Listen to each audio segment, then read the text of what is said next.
reka mwese abadukurikiye muri uyu mwanya tubaramutse tubabwira ngo Uwiteka bahire, kuko mumaze kubyumva uyu ni umwanya w'ibyigisho. Amateraniro y'uyu munsi aratangiye, ngiye tugiye kubana mu cyigisho kibanza nitwa Byiza. Tukaba dusaba buri wese aho ari kuba hafi mu bitekerezo, ubwenge butuze, maze tujyanirane kugira ngo iby'Imana yatugeneye uyu munsi twese bitugirira akamaro. Mbere yuko twiga rero mwicishe bugufi dusenga Imana. Turagushimye Data wa twese, tugushimiye ko waturinze ukatwongerera kurama. Abenshi muri aya masaha y'igitondo tubashije kuba byuka no kugera muri aya masaha turi bazima duhumeka, ubiherwe icyubahiro.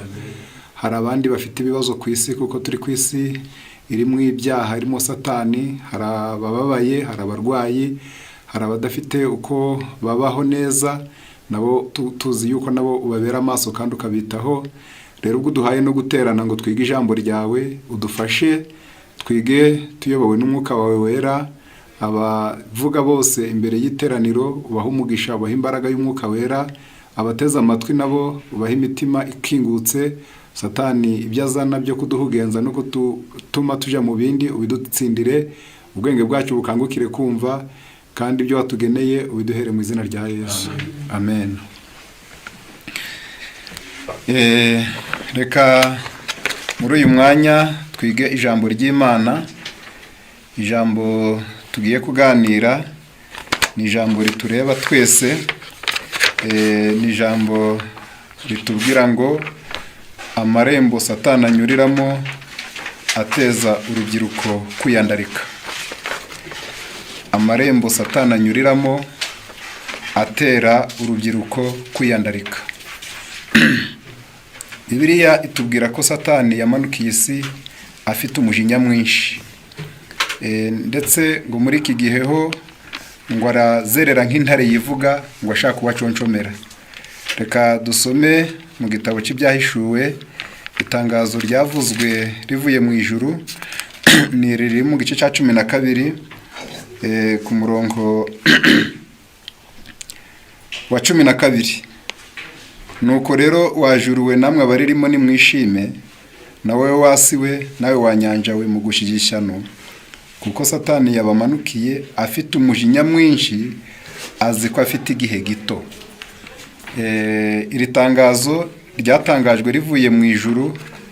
Murumva ko riremereye, ntabwo ari itangazo rivuzwe n'umuntu, ahubwo ni Imana iryivugiye. Iri kwerekana ko Satani amanukiye isi, ngo kandi kubw'ibyo isi gushije ishyano. Ndetse ngo ari gukora azi ko asigaranye n'igihe gito. Mu gitabo cya Petero naho harandi aje kumera nk'ayo ngayo. Reka dusome uyu murongo nawo muwumve neza. Baravuze ngo murongo wa 8 w'igice cya 5, mwirinde ibisindisha, mube maso, kuko umurezi wanyu Satani azerera nk'intare yivuga ashaka uwaconshomera. Satani ari kuzerera nk'intare yivuga ashaka uwaconshomera. Rero ngo mu bantu akeneye bamuha umubyizi munini mu bye, ngo ni urubyiruko, ni abakiri bato. Arabashaka kuko bafite imbaraga.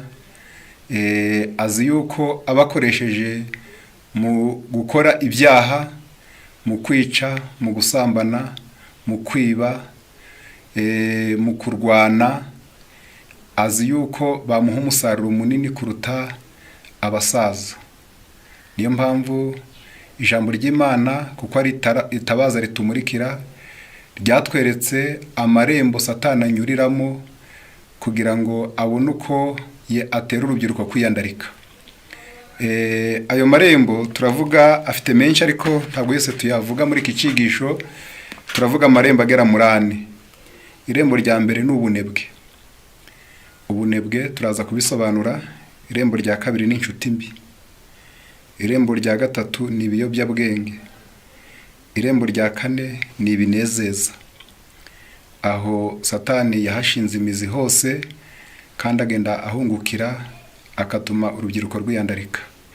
Ubunebwe nicyo duheraho. Imana ngo igihe yateguriraga umuntu gukora, Imana ikimurema kuva muri Edeni, muzi ko muri Edeni icyaha kitaraza, Imana yageneye umuntu gukora, kuko yamushyize muri Edeni, imuhingo bya Edeni, iramubwira ngo nahingire ibiyirimo kandi ayirinde. Burya hari ibyazanywe n'icyaha, hari ibintu byaje icyaha ariko kimaze kubaho, ariko hari n'ibyaje icyaha kitarabaho, bigaragara ko byari byiza ku mwana w'umuntu gukora. Imana yabihaye umuntu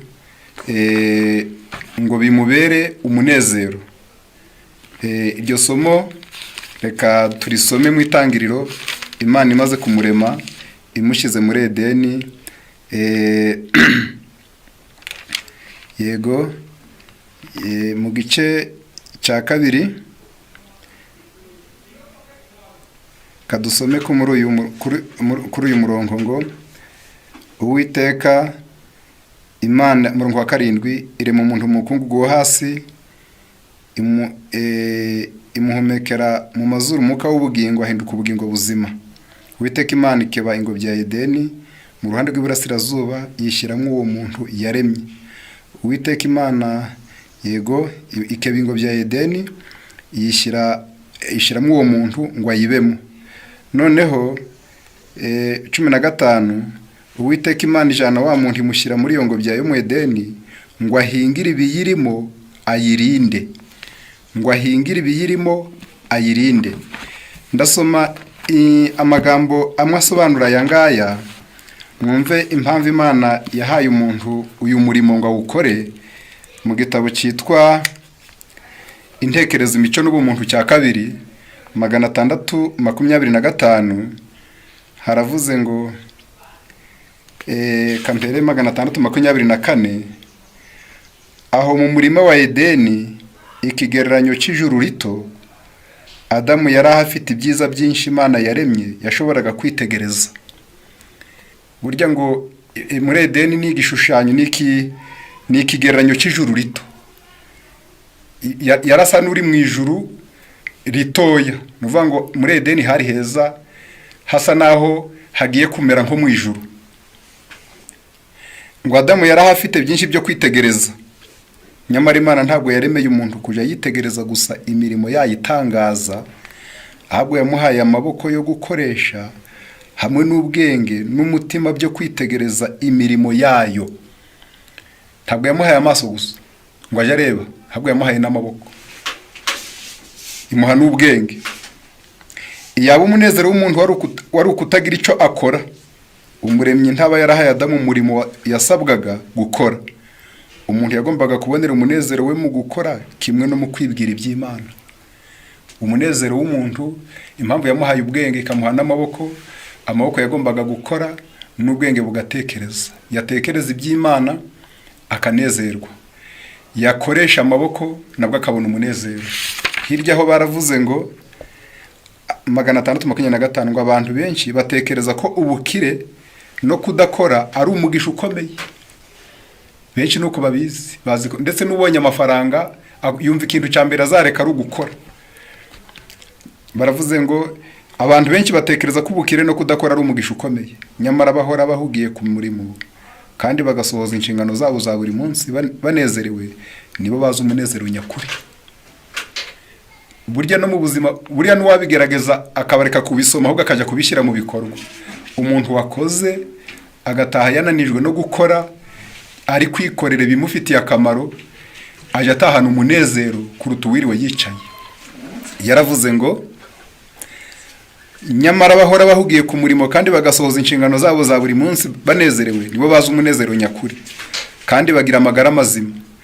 Umunaniro mwiza ukomoka mu mirimo ifite gahunda uha ibitotsi byiza bihembura impagarike yabo.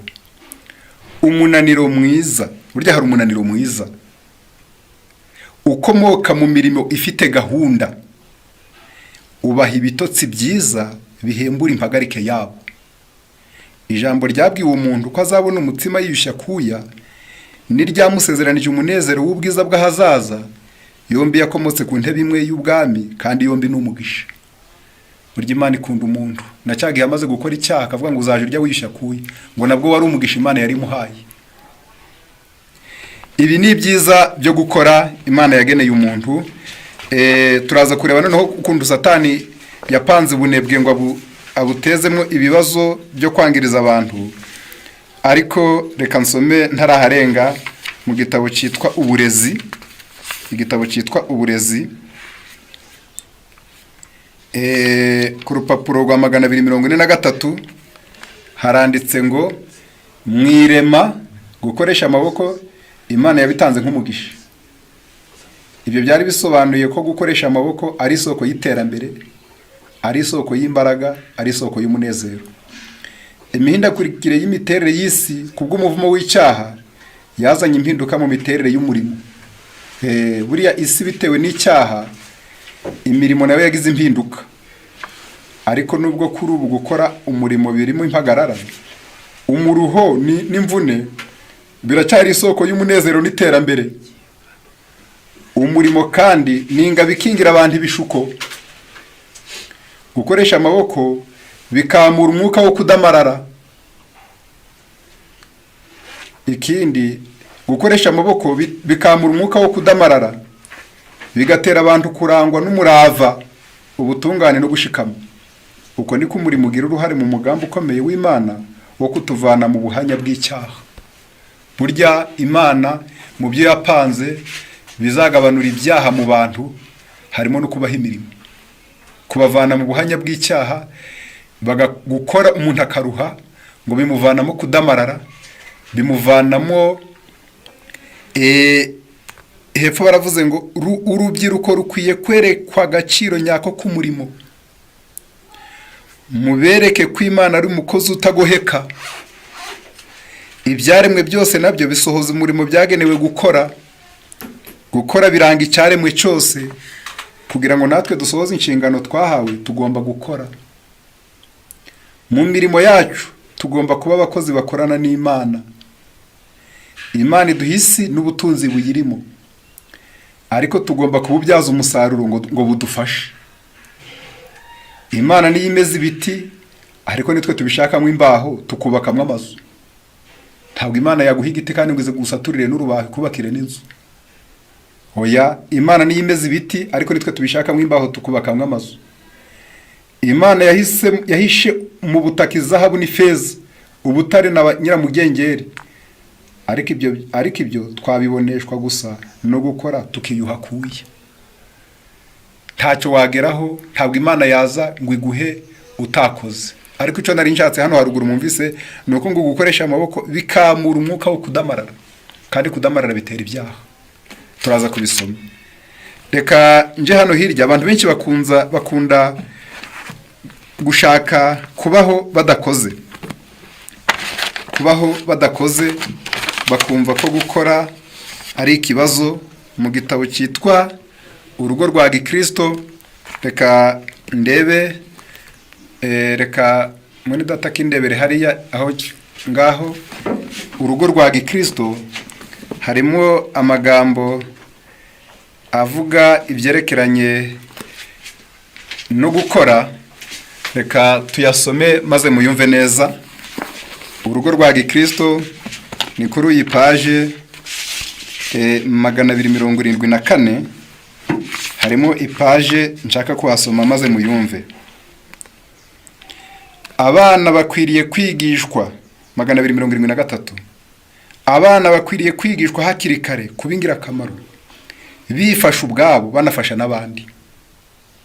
Muri iki gihe abakobwa benshi bashobora kwitegereza nta bwoba ba nyina baremerewe n'imirimo, bateka, bamesa, batera ipasi, mu gihe bo bicaye mu ruganiriro basoma inkuru z'amajwi. Muri iki gihe ngo abana b'abakobwa b'inkumi ngo ashobora kwitegereza nyina ari kumesa, ari guteka, ari gutera ipasi, mu gihe abana biyicariye mu ruganiriro muri saro basoma inkuru z'amanjwe, bafuma cyangwa bashyira imitako ku bitambaro. Imitima yabo ntigikabakabwa, yabaye nk'ibuye. nyina akagongo kagahetama, akunamuka ari guca ibiruhuko, umwana w'umukobwa w'inkumi ufite imbaraga ari kumureba ngo yicaye ari kuganira n'abandi, wenda muri iki gihe tubigereranya ari no muri telefone, ari guhamagara, ari kuri YouTube, ari kwandikira kuri WhatsApp, nyina ngo ari kuja mu gikoni agaruka isubirayo, nuko umwana ngo nta mbabazi, ngo nta gikabakabwa, ngo yabaye nkibuye mu mutima. Ariko icyo akora hepfo baravuze ngo ninde nyirabayazana w'iryo kosa, ninde mu by'ukuri twabigayira kurusha abandi? Ni abahanya b'ababyeyi bishutse, birengagije ibyiza by'ahazaza by'abana babo, maze mu rukundo rwabo ruhumye barabaretse bakurira mu bunebwe cyangwa mu kwita ku bintu bidafite akamaro, bidasaba imbaraga nyinshi z'umubiri n'iz'ubwenge, kandi batsindishiriza ubunenganenzi bw'abakobwa babo ko ari inzabya zoroshye. Ngo abenshi mu babyeyi nuko bameze, ngo ajya avuga ngo umwana w'umukobwa we ngo nimumureke ngo nawe azavunikira bazabyara, ngo ni inzabya zoroshye. Ni igiki cyabahinduye abanyantege nke batyo? Kenshi ni amahame mabi agenga uburezi bahawe n'ababyeyi babo. Imirimo myinshi itandukanye ikorerwa imuhira yakagombye kuba yarabakomeje intekerezo zabo n'umubiri wabo. Burya imirimo ikomeza umubiri, imirimo itera imbaraga. Ngo ariko barayirinzwe binyuriye mu bitekerezo bipfuye by'ababyeyi babo, bityo amaherezo bafashe imirimo mu yindi shusho barayizinukwa. Bazi ko gukora ari ukubura uko umuntu agira, bazi ko gukora ari ukuba umukene, bazi yuko gukora ugakoropa ukamesa ari ukutagira umukozi w'umuyaya wo mu rugo. Hepfo aravuze ngo niba abana banyu bataramenyereye kwiyuhakuya, bazaja baruha vuba, bazataka bidatinze ko bari kuba bara mu mbavu no mu ntugu, ko ingingo zoroshye zirushye, bityo ushobora kuzabagirira impuhwe maze ugasigara ukora wenyine aho kubareka ngo baba bari mu gihe gito. Mubasabe kubanza gukora umurimo unaniza gake, ugende wongera umurimo wabo buhoro buhoro buri munsi kugeza ubwo bazashobora gukora igihe kirekire nta kunanirwa. Burya ibintu byose umwitozo utera kumenyera. Ngo reka batangirire kuri bitoya banavunike gake, ejo bazongera bavunike gake kuzageza igihe bazamenyera. Ngo naho nadakora azaja agera igihe cyo gukora akantu gato ngo abe yarushye, abe yatatse ngo ari kubabara mu mbavu no mu ntugu. Kandi ubwo nadakora Satani we ntazamureka, azamuha ibindi byo gukora. Muri iki gitabo page 244 cy'uburezi ho baravuze ngo kabone nubwo hari byinshi byavuzwe ndetse bikanandikwa ku byerekeranye n'agaciro k'umurimo, hari imyumvire iganje ivuga ko gukoresha amaboko bitesha umuntu agaciro. Imyumvire iganje ihari muri iki gihe. Abahungu basonzeye kuba bigisha, bashaka kuba abacuruzi, abaganga, abanyamategeko, cyangwa gushyirwa mu yindi myanya itabasaba kuruha bakoresha amaboko. Abantu bakeneye gukora mu biro, bakeneye kuba abacamanza, bakeneye gukora imirimo itazabasaba gukoresha amaboko. Abakobwa bahunga imirimo y'imuhira maze bakiga amashuri abajana mu yindi mirimo. Bose bakeneye kumenya ko nta mugabo cyangwa umugore uteshwa agaciro no gukora umurimo w'amaboko mu bunyangamugayo. Igitesha umuntu agaciro gusa ni ubunebwe no gutega amakiriro ku bandi. Ntabwo gukora bitesha agaciro. Igitesha agaciro no kubona uri umusore udashoboye no kwiha mitiyu, udashoboye no kwiha ipantaro, kandi uri umusore ufite imyaka 20 irenga.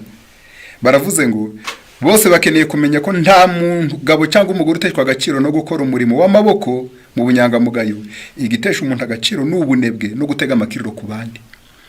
Ubunebwe butera kudamarara, ingaruka ikaba ubuzima bwuzuye ubusabusa n'ikirumbo, ariho umuntu ahinduka karima kiteguye kumeramo ibibi byose.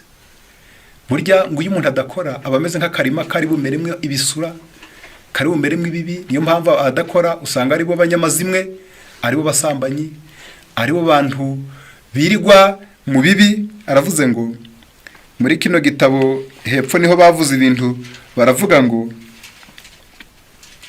byaba byiza umuntu amenye nubwo atamenya kwandika Igifaransa n'Icyongereza ngo ariko akamenya guteka umugati neza, akamenya gukora imirimo yo mu rugo.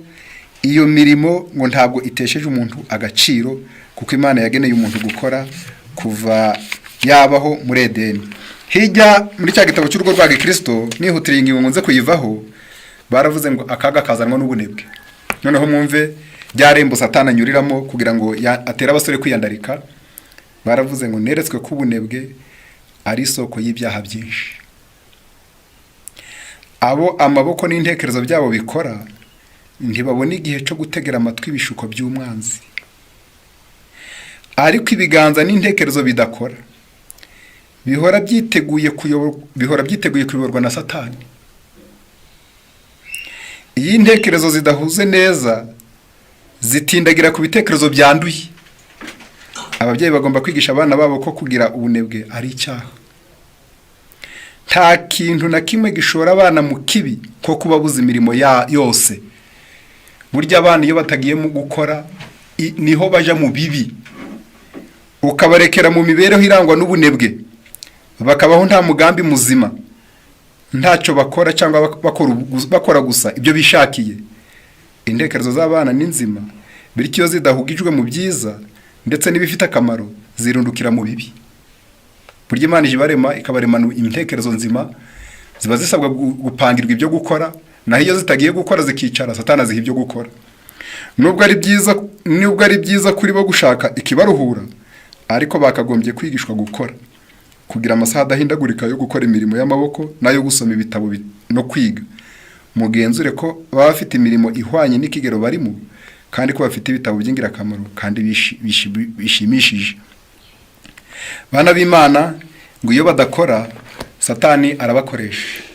Iyo ari abanebwe niho bakenera n'ibigezweho kandi batagira aho kubikura. Nibakenera imyenda myiza, bakenera muri iki gitabo niho nasomye kino c'uburezi bari mu kigisho kivuga iby'imyambarire 277, ngo iyo cyane ababakene nabo badakora biyicariye, iyo babonye abagenzi babo bambaye imyambaro batagira, ngo niho rimwe na rimwe banyurira mu nzira zo kwiyandarika, ngo bakaja mu busambanyi kugira ngo babone amafaranga yo kuja kugura bya bindi bashakaga, kuko baba batabifite. Muri icyo gitabo no muri Rengera Ubuzima birimo ngo umukobwa w'umukene ngo iyo ari kubona atageze ku byo yashakaga, ngo niho yiyandarika. Baravuze hano ngo 277 mu miryango myinshi bakoresha ibirenze ubushobozi bafite. Umugabo kubwo kudashobora gukemura ibyo umugore n'abana be bamusaba, akagwa mu buhemu, maze ibyo bikabyara gusuzugurika no gusenyuka. Benshi bakenera ibyinjira byinshi batabikorera, ngo maze umugabo kubwo kudashobora gukemura ibyo umugore n'abana be bari kumusaba, akagwa mu buhemu, ubwo agafata amafaranga akuzuriza abakobwa b'ibyo bifuza n'abahungu be, ngo maze ibyo bikabyara gusuzugurika no gusenyuka. Imbaraga y'ibigezweho ntibura no kwigaragaza mu minsi y'amateraniro yo gusenga. Hepfo aho basengera hahinduka aho babonera amahirwe yo kwiyerekanira, naho bigira ibigezweho kuruta uko biga ibibwirizwa. Abakene badashobora kugera ku bigezweho bakaja kure y'itorero. Ni byinshi bavuze hepfo muri icyo gitabo cya Rengera Ubuzima, ho baravuze ngo urubyiruko ngo iyo babonye batabashe kugera ku byo bashakaga, ngo banyurira mu nzira zo gukora n'ibiteye isoni, ngo kugira ngo bazabone bya bindi bashakaga. Rero kudakora ni bibi, kudakora ni irembo Satani anyuriramo ngo yangirize urubyiruko, arutere kononekara. Ikindi cya kabiri navuze ni inshuti mbi. Inshuti mbi, Bibiliya iratubwira ngo kwifatanya n'ababi konona ingeso nziza. Ngira ngo iryo somo riri mu Bakorinto. Kwifatanya n'ababi konona ingeso nziza.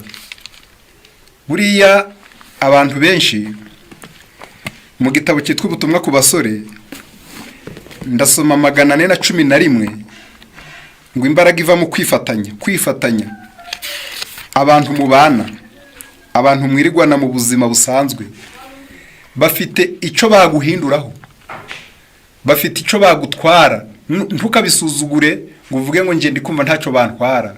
Imana izi ubwenge kuturusha, yarabimenye, izi ko ibiri mu muntu byakwanduza undi muntu bari kumwe bagendana. Baranditse ngo nta kabuza abasore bazagira abo bifatanya nabo. Muko Imana yaremye umuntu, yamuremeye gusabana, nta kabuza abasore bazagira abo bifatanya nabo, kandi bizaba ngombwa ko abo bantu bagira icyo babahinduraho. Aha muhumve neza, babandi mubana byanze bikunze hari icyo bazaguhinduraho. Hariho imirunga y'amayobera iboheye abantu bamwe kugira ngo umutima w'umuntu umwe wumvire umutima w'undi. Umuntu umwe yumva igitekerezo, amarangamutima n'impumeko y'undi. Bene uko kwifatanya gushobora kuba umugisha cyangwa se kukaba umuvumo. Abasore bashobora gufashanya kandi bagakomezanya, bakarushaho kunoza imyitwarire yabo n'imico ndetse n'ibyo bazi, cyangwa se kubwo guhitamo kuba abatagira icyo bitaho kandi badakiranuka, bashobora guteza impinduka zangiriza imico mbonera. Guhitamo abo muba inshuti mugafatanya ni kimwe mu by'abanyeshuri bakwiye kwigana ubushishozi. Mu rubyiruko rwiga ku mashuri yacu hazahora harimo amatsinda abiri: iry'abashaka kunezeza Imana no kumvira abigisha babo, ndetse n'iry'abuzuye umwuka wo kwigomeka ku mategeko. Urubyiruko niruramuka rujanye n'imbaga y'abantu bakora ibibi, imbaraga ihindura abandi bafite izakoreshwa mu ruhande rw'umwanzi w'imitima. Bazayobya abatarakunze amahame yo kudahemuka badakebakeba.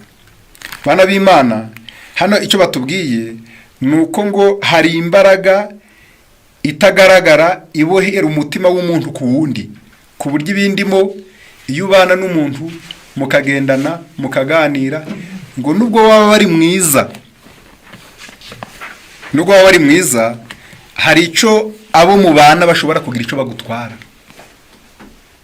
Mu gitabo cyitwa Ibihamya umuzingo wa 3, umujakazi w'Imana yavuze ku bigeragezo n'ibishuko biba ku banyeshuri bavuye mu miryango yabo bakajya kuba mu bigo by'amashuri.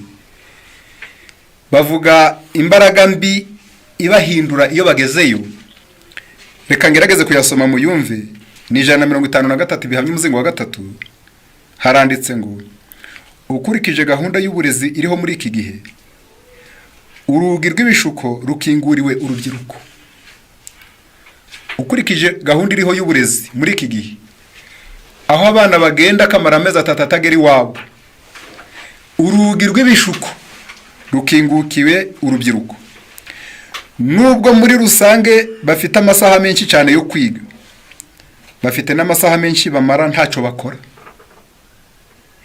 Akenshi ayo masaha yo kwidagadura akoreshwa nabi. Kumenya ingeso mbi bigenda bihererekanwa hagati yabo, bityo ingeso mbi zikagenda ziyongera cyane. Abasore benshi cyane bigishwe cyane iby'iyobokamana mu miryango yabo, hanyuma bakajya mu ishuri nibura ari intungane kandi bafite imico myiza, bahindanywa bitewe no kwihuza n'inshuti mbi. Aya magambo numvise ababaje kandi araremereye, kandi ariho ahuje n'ibiriho none. Abasore benshi cyane bigishijwe cyane iby'iyobokamana mu miryango yabo, hanyuma bakaja ku ishuri nibura ari intungane kandi bafite imico myiza, bahindanywa bitewe no kwihuza n'inshuti mbi, batakaza kwiyubaha maze bagatatira amahame atunganye. Icyo gihe baba biteguye gukurikira inzira y'agacuri, kuko baba barangirije umutima nama wabo ku buryo basigara babona icyaha nk'aho atari icyaha gikomeye. Ibyo bibi bibera mu ishuri, mu mashuri ayoborwa hakurikijwe gahunda y'iki gihe, bishobora kuboneka umuti ku rwego rukomeye igihe bishobotse ko habaho komatanya amasomo n'umurimo. Ibyo bibi kandi bibera no mu mashuri makuru kandi ku rwego rwo hejuru, kubera ko abenshi mu rubyiruko bimenyereje ingeso mbi kandi imitima nama yabo ikaba yaraguye ikinya.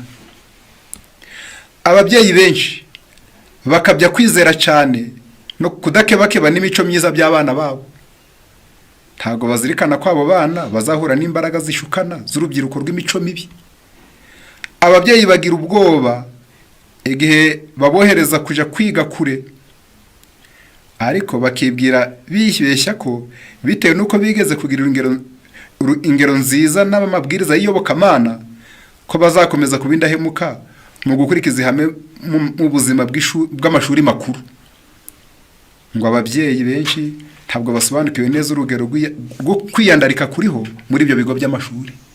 Burya ngo urugero urebye buno, kandi koko ntabwo tubizi, urebye kwiyandarika kuri ku mashuri muri iki gihe, urebye ibyaha biriyo, urebye uburere bubi buri abana bavana hirya no hino, ngo ababyeyi benshi ntabwo basobanukiwe neza urugero kwiyandarika kuriho muri ibyo bigo by'amashuri. Akenshi ababyeyi bagiye bakora cyane kandi bakigomwa byinshi kugira ngo bagere ku ntego ibahora ku mutima yo kubona abana babo barangije ishuri. Ngo ababyeyi baravunika, umubyeyi akaba yarya rimwe ku munsi, akaba yakora ubutaruhuka ari gushakira umwana uko umwana aziga ku ishuri. Bityo rero nyuma yo gukoresha imbaraga zabo zose, ababyeyi benshi bagira ubunararibonye bushaririye bwo kwakira abana babo bavuye ku ishuri, ku mashuri yabo bafite imico mibi n'imibiri yangiritse. Umwana akagenda, umubyeyi yariyushya kuya, yarakoze ubupfuye n'ubuhagaze ngo arebe ko amubonere bimujana, ngo yajya kubona akabona ngo agakomereka umutima abonye umwana agarutse, ngo icyo agarukanye ari imico mibi n'imibiri urwaye, akagarukana indwara n'imico mibi, kandi ibyo birahari. Aravuze ngo kandi akenshi abo bana baza batubaha n'ababyeyi babo, ari n'indashima kandi batanera. Yamvu n'umubyeyi yagize umwana ntayiremereze, ntayiha agaciro, akaza mfite n'agasuzuguro ko gusuzugura bamubyaye. Abo babyeyi bagirirwa nabi, bagororerwa batyo n'abana b'indashima, baganyishwa nuko babohereje abana babo kure, bakabikuraho kugira ngo bagerweho n'ibishuko, maze bakagaruka ari bisenzegere mu mibiri no mu bwenge no mu mico mbonera. Mu kubura ibyo bari biringiye kandi bafite n'imitima ishenjaguritse, b'abana babo bari bafite nk'ibyiringiro bikomeye, bababona bakurikira inzira yo gukora ibibi kandi bagakomeza kubaho mu buzima bubi. Maze umubyeyi wari wiringiye ko azabona umwana agarutse, akaza afite amanota meza, akaza yaratsinze, wajya kubona ukabona ni umukobwa agarukanye inda y'indaro, ni umuhungu agarukanye umusinzi n'umunywarumogi, akaza ntacyo azimarira mu buzima, akazakubera ikirumbo gihagaze aho ngaho kizahora kikurya umutima buri munsi. Iyo niyo ndwara, niyo ngorane iriho muri iki gihe. Satani rero irembo ryo kwangiriza urubyiruko, ryo kunyurira mu nshuti mbi, kunyurira mu bantu muri sosiyete yabo mubana. Niyo mpamvu ijambo ry'Imana ridusaba kuba dukomereye mu by'umwuka. Mwa basore mwe mu nyumva, Imana ikeneye abasore bameze nka Yosefu wabaye mu Egiputa, akabana n'ababi, akabana n'ibibi, ariko ntibimwanduze. Ariko kugira ngo ubwo butware abugereho, nabisonye muri kino gitabo cyitwa Abakurambere, maze iyi ngingo wenda mbe nyivuyeho, kuko mwumvise ko Satani agambiriye kubabaza ababyeyi anyuriye hariya. Nasomye muri iki gitabo cyitwa Abakurambere n'Abahanuzi, bavuze mu ijambo rikomeye, baravuga ngo 172 ageze mu Egiputa, Yosefu agurishwa kwa Potifari, umutware w'ingabo zarindaga umwami, amara imyaka 10 amukorera. Yari yitegewe n'ibigaragazo by'abantu badasanzwe, yari hagati y'ibigirwamana. Gusenga ibigirwamana byari bizengurutswe n'ibyubahiro byose bya cami, ubutunzi n'imico by'ishyanga ryarushaga andi yose amahanga yose gutera imbere.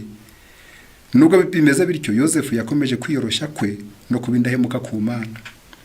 Ibyari bimuzengurutse byose, byaba ibyo yarebaga cyangwa ibyo yumvaga, byari icyaha, ariko yari ameze nk'utabona cyangwa nk'utumva. Ibitekerezo bye ntibyari byemerewe kwerekeza ku bizira. Mbega umuntu wabayeho mu buzima bugoranye imyaka 10, tawe biga n'umurinzi, tawe bajyana gutangirana isabato, tawe bahuje kwizera, ariko ntiyagwa. Ngo yarazengurutswe n'ibibi, ibyo yarebaga hamukikije, yarebaga bambaye ubusa, kareba ari gukina, kareba bari guceza, ngo ibyo yarebaga ngo n'ibyari bimuzengurutse byari icyaha, ngo ariko yari ameze nk'utabona cyangwa nk'utumva, yarabirebaga ntibisige byiharatuye mu bwonko, ntabitinzeho intekerezo, yari afite ahandi ubwenge bwari bwerekeje. Ibitekerezo bye ntibyari byemerewe kwerekeza ku bizira, yarazi kurinda intekerezo akazibuza kwinjira bwomwe n'ibibi. Icyifuzo cyo gushaka gutona ku banyegiputa nticyajaga gutuma ahisha amahame yamugengaga, ntabwo yigeze ahisha uwo ari we, ntiyahishaga ko asenga Imana. Iyo aza kugerageza gukora ibyo yari kuba atsinzwe n'ibishuko, ariko nta soni yagiraga zo guhamya idini y'abasekuruza, kandi ntiyigeze agerageza guhisha ko aramya Yehova. Ntabwo yigeze atinya ngo agire isoni zo kwitirirwa ko aramya Imana. Yagaragaje ko ari umukristo, yagaragaje ko yemera Imana. Nubwo yabaga ari wenyine akamara imyaka 10 yose hari ahantu aba wenyine, ariko muri kino gitabo nasinye mu ijambo ryiza ngo ibintu byamurinze bigatuma atagwa, ngo yarazi ko ijisho ry'Imana rimureba aho yabaga ari hose, ryagendanaga nawe. Reka ndebe iryo jambo ko ndisoma maze iyi ngingo nyiveho. Yarazi ko Imana ngaya 173, igihe ngo wa mugore wa shebuja yamubengukwaga agashaka ko basambana, kandi ngo yagambiriye kubihishira ngo he kugira umuntu ubibona, ngo kandi yaragambiriye no kumutonesha ngo azamukuze mu cyubahiro, ngo icyo gishuko Yosefu yaragitsinze kandi cyari kimukomereye. Baranditse ngo ariko kwizera n'ubudahemuka bya Yosefu byakomeje byagombaga gushungurwa hakoreshejwe ibigeragezo bikaze. Nyirabuja yakoze uko ashoboye kose ngo ashukashuke uwo musore maze yica amategeko y'Imana.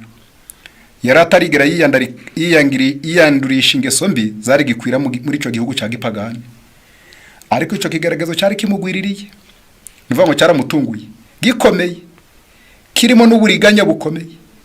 Mbese yajaga kugenza ate? Yosefu yarazi neza ingaruka zajaga kubaho bitewe no kumwangira, kwangira uriya mugore. Yari abizi icyo biri bumubyarire.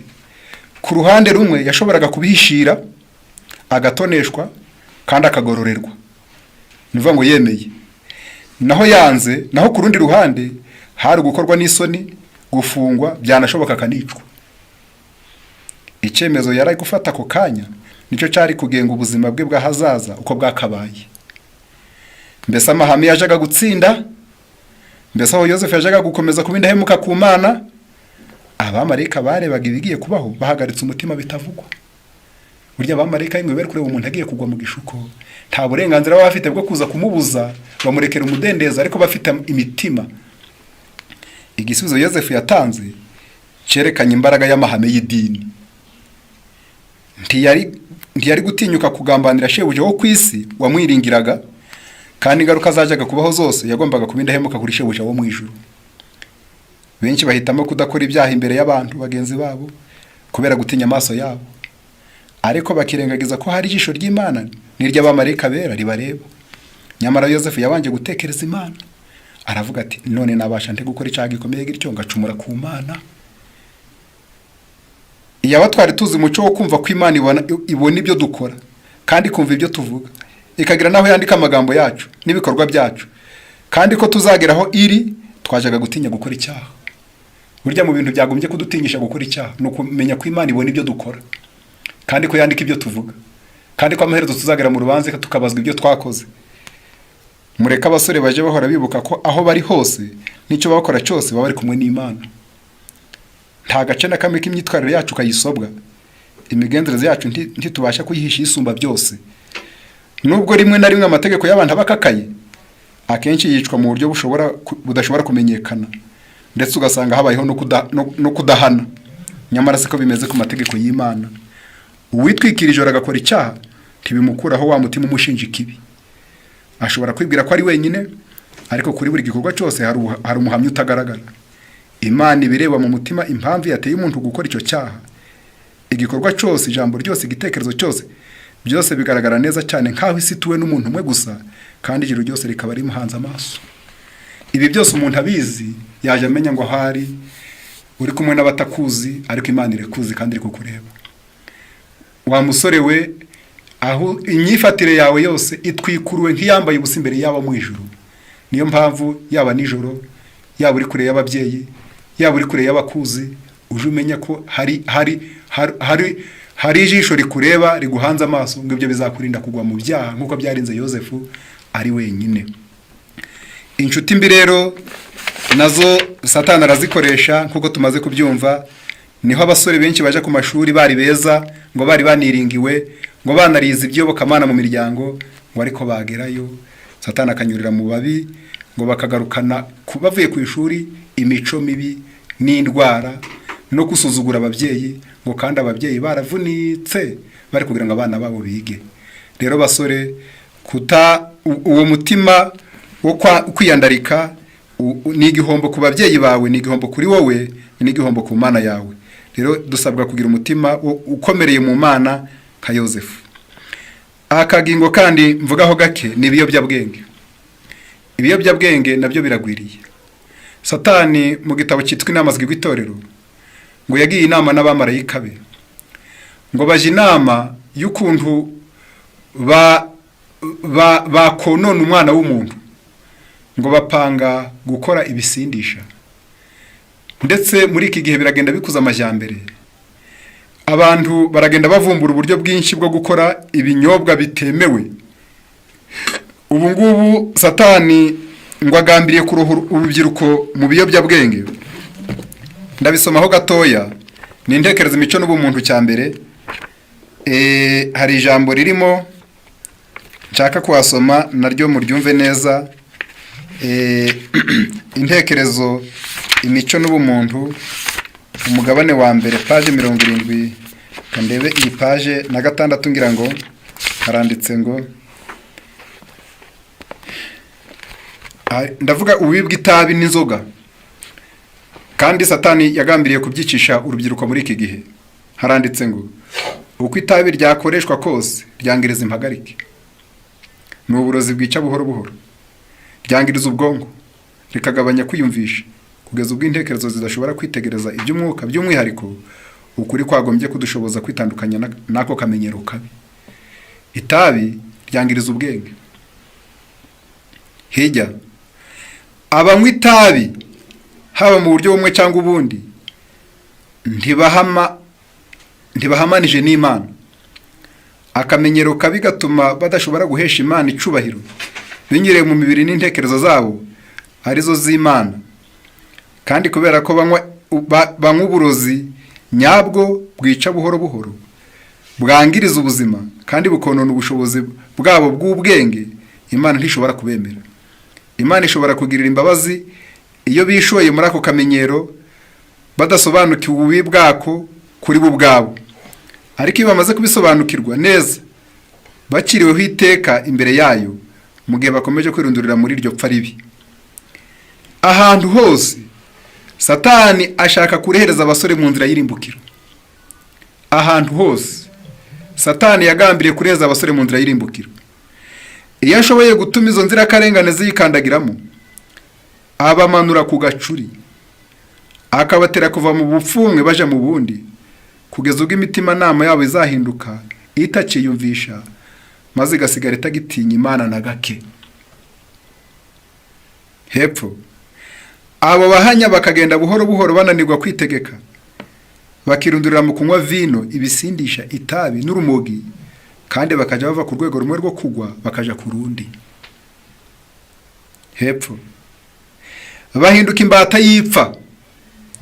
Inama bumviraga kera bagasigara bazisuzugura, bagakunda kwigaragambya, maze bakirata ko bishyira bakizana, kandi aho ari imbata zo kononekara.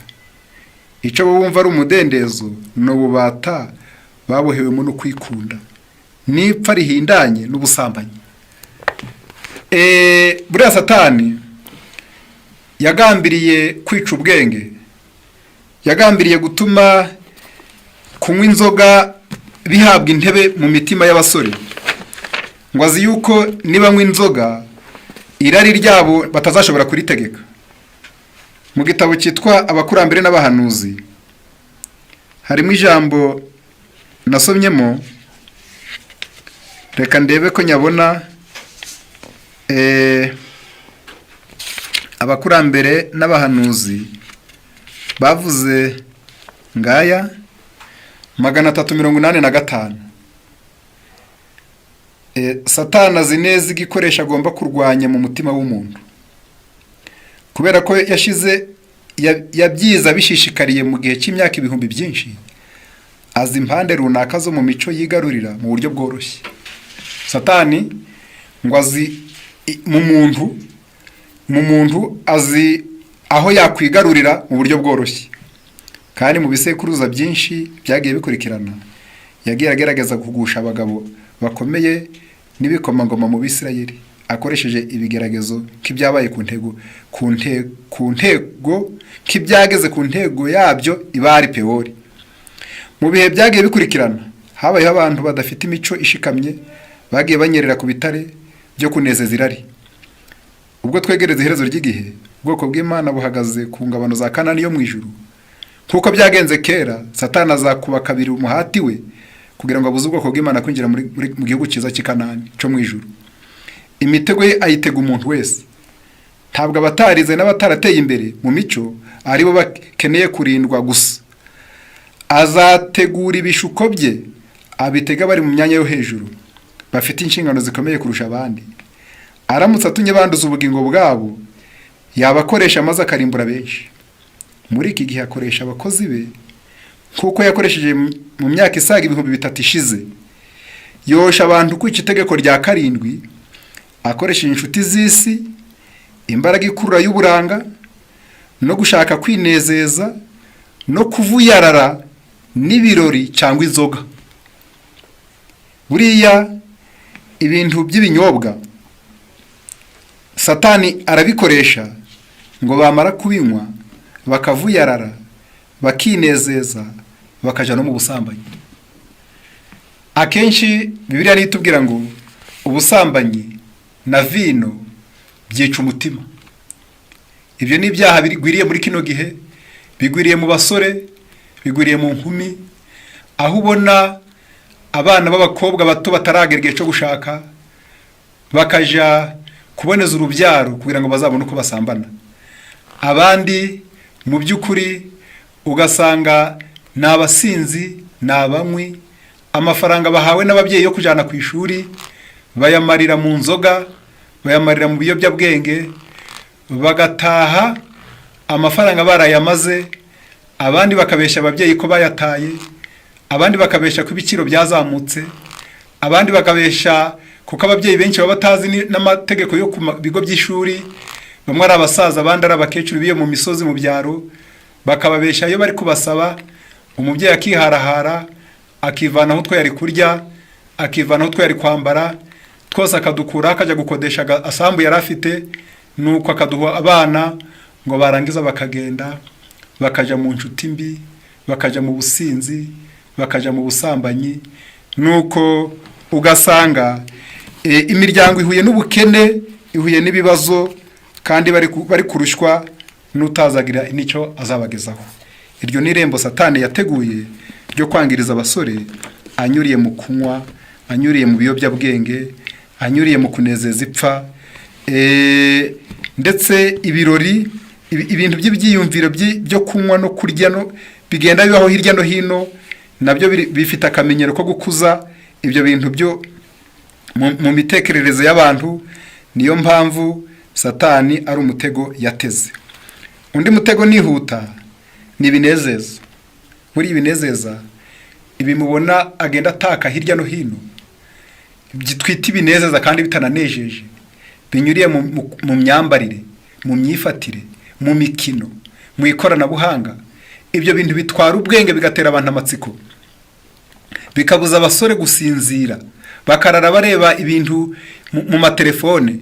Abandi bakaja mu binezeza. Mu gitabo kimwe narindi gusoma ngo ibinezeza, reka mbisome muri kino gitabo cy'abakurambere 386. Haranditse ngo abakurambere n'abahanuzi 386. Haranditse ngo Satani akoresha inzira zose kugira ngo atume ubugome n'ingeso mbi bibagikwira. satani yarapanze kugira ngo ahantu hose mu cyaro, mu migi, ingeso mbi abantu bazegere. Nange mubirebe, kera umuntu yakoraga urugendo agiye kureba ibibi, akabikorera urugendo agiye kubishanga iyo biri. Ariko buno urya muri hamwe nabyo muri telefone, urabigendana uja muri saro kwiyogoshesha, ugasanga abambaye nabi, ugasanga amafilime bashyizemo y'abari gukora ibibi. Wagenda mu modoka muri bisi, ugasanga nibyo bari kwerekana kuri televiziyo imbere mwicaye. Ngo satani akoresha inzira zose kugira ngo atume ubugome n'ingeso mbi bagikwira. Ntidushobora kugendagenda mu nzira zo mu migi yacu tutabonye amatangazo y'akataraboneka avuga iby'urugomo byanditswe mu gitabo runaka, cyangwa ruzerekwa abantu nk'ikinamico. Buriya ngo abantu, satani ibintu biri gutuma amatsiko y'abantu aza, ngo ahantu hose. Reka mbahe nk'urugero, ushobora kuja muri telefone ukabona amavideo, uwabyanditse ashaka ngo abantu bazayigira amatsiko, akandika ngo utaragera ku myaka 18 ngo ntafungure iyi video. Ubwo ukibwira ngo ubwo aramubujije, ahubwo niho atumye bagira amatsiko. Nta nubwo yabyanditse ari kubiyama, ahubwo kwarugira ngo babirebe ari benshi. Kuko iyo umaze kumva icubuzwa nicyo wihutira kuja kureba. Baravuze ngo intekerezo zigishwe kwimenyereza icyaha. Uko umuntu agenda bireba ukabona bari gusambana, ubwonko burabimenyera, ukabigirira n'amatsiko nawe ngo uzumve uko bimeze. Intekerezo zigishwe kwimenyereza icyaha, inzira y'ingeso mbi n'ubuhanya ishyirwa imbere y'abantu mu binyamakuru bisohoka buri munsi, kandi gishobora kugaragaza gukangurira ari cyose bakibwirwa mu nkuru ziryoshye. Ikiri buzatumira riri kanguka cyose barakibwirwa ngo ariko mu nkuru ziryoshye. Abantu bumva kandi bagasoma byinshi byerekeranye ibyaha bikorwa mu rugomo, ku buryo umutima nama wagombye gukanganishwa n'umubabaro kubera ibyo byaha, ugeraho ukaba nk'urutare, maze bakabitindaho babifitiye n'ubwuzu. Ngo aho umuntu yari gusoma ahubwo agakangarana akiruka ntiyongere kuhareba, ngo ahubwo akabisoma akabitindaho ngo akagira n'ubwuzu. Ibyo baravuze ngo ibinezeza byinshi byabaye gikwira mu isi muri iki gihe. Ibinezeza byinshi, imikino, ndetse bikarangwa no mu bavuga ko ari abakirisitu, byerekeza ku iherezo rimwe nk'iryo iby'abapagani byerekezaho. Mu by'ukuri hari bike muri ibyo satani adahindura mu kurimbura abantu. Abinyujije mu makinamico, satani yakoze igihe kirekire cyane agira ngo akangurire ari kandi ahe icyicaro ingeso mbi. Imikino ijana na muzika, gucuranga, kubyina, gukina amakarita, ibyo byose satani arabikoresha kugira ngo asenye imbibi dushyirirwaho n'amahame atugenga, kandi akingurira amarembo gushimisha irari ry'umubiri. Mu iteraniro ryose ryo kwinezeza, aho ubwibone buhawe intebe, cyangwa hakarangwa n'inda nini, aho umuntu yibagirwa iby'Imana kandi ntaba akizirikana ibyiza bizahoraho, aho niho satani akoreshereza iminyururu ye akaboha umuntu.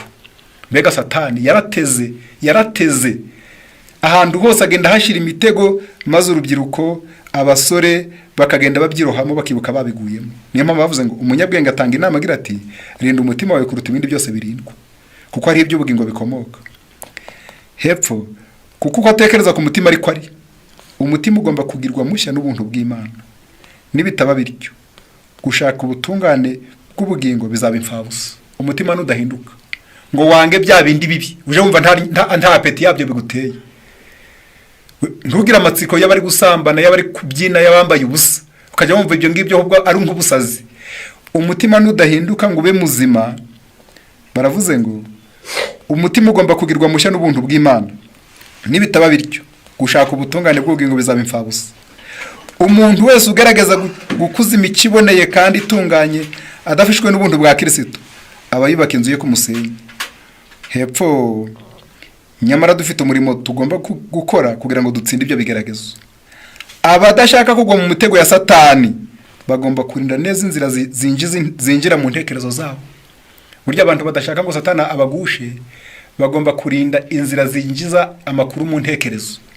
Ubwo ni zinyura mu maso, zinyura mu matwi, zinyura mu byo tureba n'ibyo tuvuga n'ibyo twumva. Bagomba kwirinda gusoma. Mwumve basore mu nyumva n'abandi. Bagomba kwirinda gusoma, kureba cyangwa kumva ibibazanira ibitekerezo bibi. Ibintu byose uri busome bigatuma muri wowe haguruka intekerezo mbi, uzabyirinde. Ntabwo intekerezo zikwiye kurekwa ngo zibande kandi zitinde ku ngingo yose umwanzi w'ubugingo ashaka kuzishyira imbere. Intekerezo ntizigomba kurekwa ngo zibande aho Satani ashaka kuzijyana.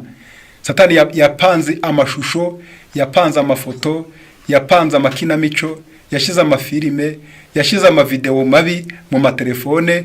Ni bya bindi abana bararamo bakajya kurya mu mwana kiyorosa ikiringiti na telefone urumwe agahisha ababyeyi ko ari kuyireba. Nuko byagera mu gicuku agatotsi kakaba karamufashe. Noneho uko kudasinzira neza nibyo bibyara kudafata ibyigisho ku ishuri mu mutwe, nibyo bibyara kubintumva, nibyo bibyara ingeso mbi. Satani rero ubwo n'urushundura nago yateze.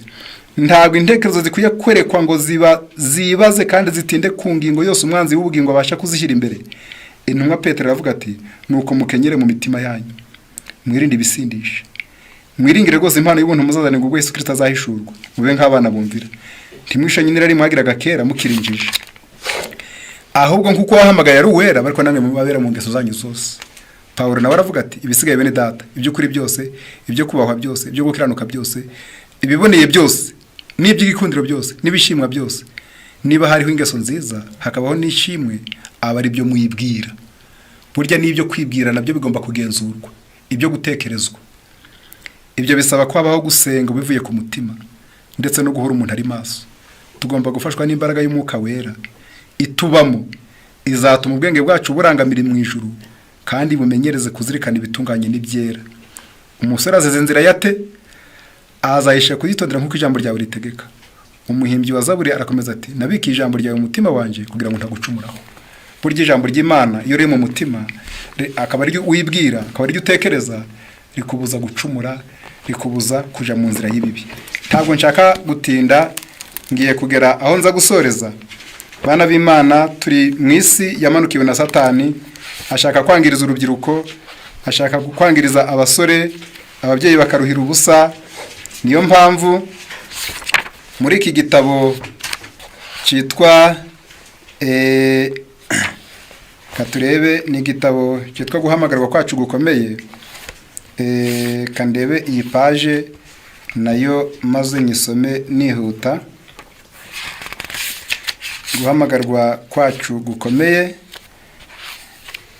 baravuze ngo reka tuyarebe.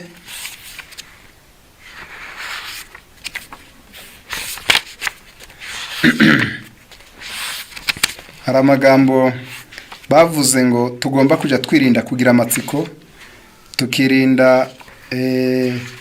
tukirinda kureba, tukitandukanya n'amatsinda y'ababi. Kandebe ngaya ndayabonye 256. Haranditse ngo umukristo akwiye kuva mu itsinda ry'abantu bameze nk'umutego ku mutima we.